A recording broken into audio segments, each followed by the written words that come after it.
Good afternoon, children. I hope you all are fine. So first of all, I would like to congratulate all of you those who have submitted the notes, the worksheets, and the portfolio activity on the correct time. And you all will be given 5 marks respectively for all the activities. So today we are moving on to the second part of the chapter, The Hunter Dresses, Part 2 by Else or Esther. While the class was circling the room, the monitor from the principal's office brought Miss Mason a note. Miss Mason read it several times, and studied it thoughtfully for a while. Then she clapped her hands. Attention, class! Everyone back to their seats. When the shuffling of feet had stopped and the room was still and quiet, Miss Mason said, I have a letter from Vanda's father that I want to read to you. Miss Mason stood there a moment, and the silence in the room grew tense and expectant. The teacher adjusted her glasses slowly and deliberately. Her manner indicated that what was coming this letter from Vanta's father was a matter of great importance. Everybody listened closely as Miss Mason read the brief note. So, children, next day, what happened in the class? While the class was circling the room, there came a monitor from the principal's office, and it was a note for Miss Mason. So Miss Mason is going through it several times, and then she is asking the class to settle down, to sit back. And she said that she is having a letter from Vanda's father, and she wants to read it out to them. All of them became so silent, and from Miss Mason's appearance, they understood that it is a matter of great importance. So, what was the content of the letter? Dear teacher, my Vanta will not come to your school anymore. Jake also. Now we move away to big city. No more hola polak, no more ask why funny name. Plenty of funny names in the big city. Yours truly, Jan Petronsky. So the letter was very brief, very short, but very much serious in content. The letter said that Vanta will not come to school anymore, and Jake also. Who is Jake, children? Vanta's little brother. Why? Because they are moving to a big city. And the father also remarks that nobody will be able to call his children Polak or Holler. Actually, it's an insulting word used to indicate the Polish community.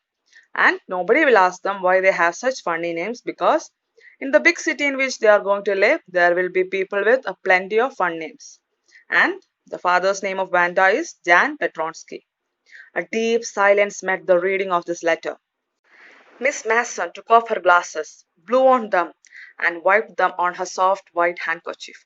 Then she put them on again and looked at the class. When she spoke, her voice was very low. I am sure that none of the boys and girls in room 13 would purposely and deliberately hurt anyone's feelings because his or her name happened to be a long, unfamiliar one.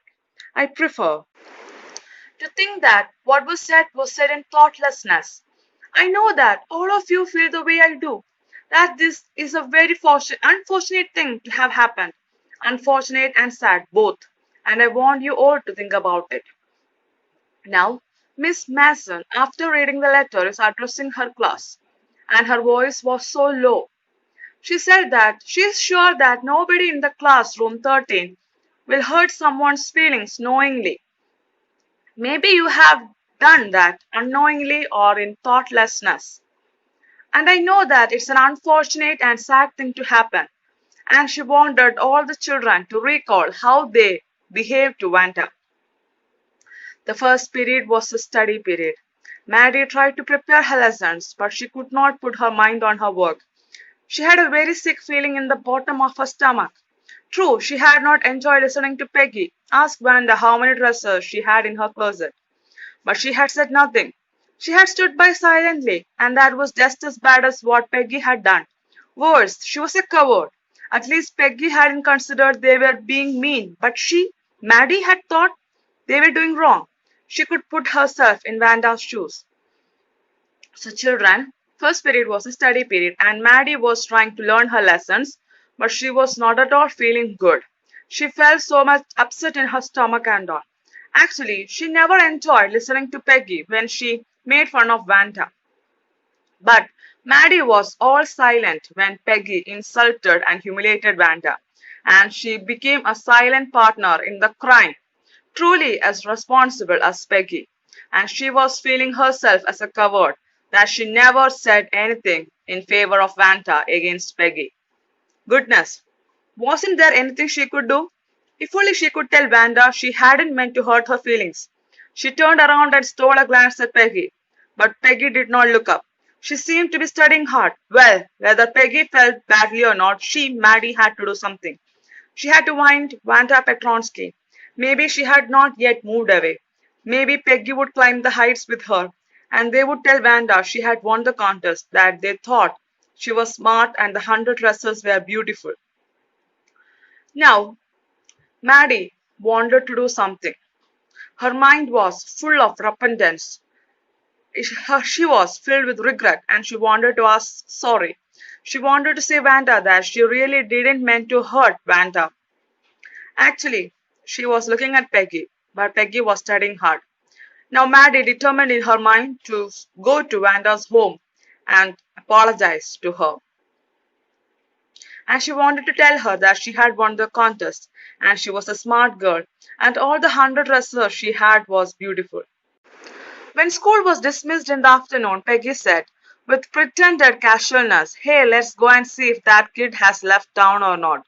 So Peggy had the same idea. Maddie glowed. Peg was really all right. The two girls hurried out of the building up the street toward Boggins Heights, the part of town that bore such a forbidding air on this kind of a November afternoon, drizzly, damp, and dismal. "Well, at least," said Peggy gruffly, "I never did call her a foreigner or make fun of her name. I never thought she had the sense to know why we were making fun of her anyway. I thought she was too dumb and gay. Look how she can draw." Maddie could say nothing. All she heard was that they would find Vanta. She wanted to tell her that they were sorry they had picked on her and how wonderful the whole school thought she was, and please not to move away and everybody would be nice. She and Peggy would fight anybody who was not nice. The two girls hurried on. They hoped to get to the top of the hill before dark. Now, after the class, what happened when the school dismissed in the afternoon, Peggy said Maddie, which was the least expected thing, that Peggy wanted to meet Vanta, as she thinks that she haven't left the town. So Peggy and Maddie, both of them hurried out of the school building and they headed up to the Oliver Street, which leads to Boggins Heights.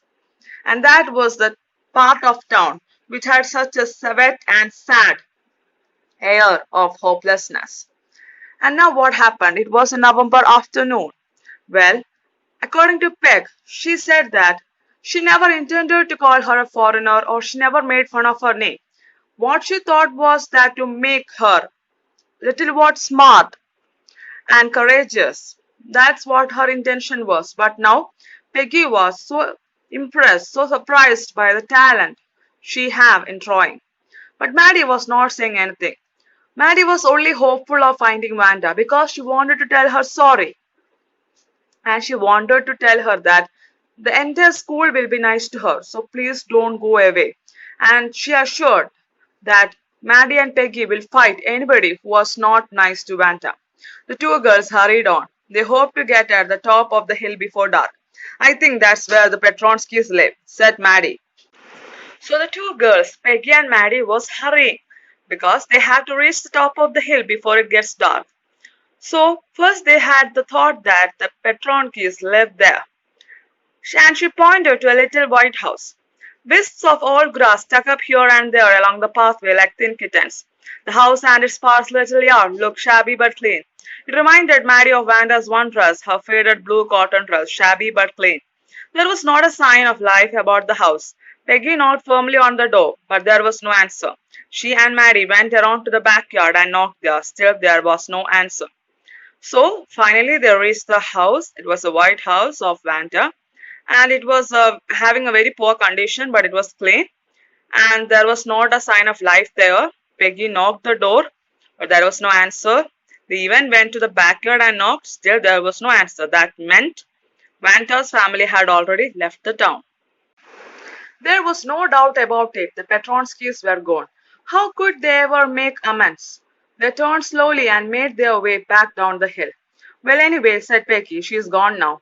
So what can we do? Besides, when I was asking her about all her dresses, She probably was getting good ideas for her drawings. She might not even have won the contest otherwise. Now, there was no doubt that the Petronskis had left, so both of them, they were back to their way to their home. But Peggy was not at all having any regret about what she did to Vanda. Further, she was having the credit that Vanda had got all the ideas of dress designs for the drawings from her questions. Mary turned this idea carefully over in her head, for if there were anything in it, she would not have to feel so badly. But that night she could not get to sleep. She thought about Vanda and her faded blue dress, and the little house she had lived in, and she thought of the glowing picture, those 100 dresses made all lined up in the classroom. At last Maddie sat up in bed and pressed her forehead tight in her hands, and really thought this was the hardest thinking she had ever done. After a long, long time, she reached an important conclusion. She was never going to stand by and say nothing again. If she heard anybody picking on someone because they were funny looking or because they had strange names, she would speak up, even if it meant losing Peggy's friendship. She had no way of making things right with Vanta, but now from now on, she would never make anybody else that unhappy again. So Peggy was trying to comfort her, saying that she hadn't done anything wrong to Vanta.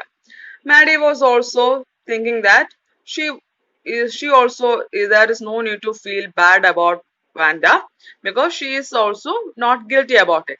But that night what happened? Vanta was not able to sleep. Vanta, her faded blue dress, everything comes to the memory of Maddie. Even the little house in which she had lived. And the glowing pictures, those 100 dresses, everything was come to the mind of Maddie. And Maddie was having a big headache. She was very thoughtful, and it was the hardest thinking that she ever had. And at last, she reached an important conclusion. So, children, this part is very important. This is what forms the message of the chapter, the core of the chapter. Maddie decided that hereafter, if anybody is treating anyone unkindly, unfairly, or criticizing them, then they will react. They will defend them. If anybody is facing any teasing because they are funny looking or if they have strange names and all, she would definitely speak up. Even if it meant that she should lose Peggy's friendship, she will speak for them because she was feeling so bad that she was not even able to say a sorry to Vanda. But from hereafter, she will never make anybody else that unhappy again. That was the determination in which Maddie reached.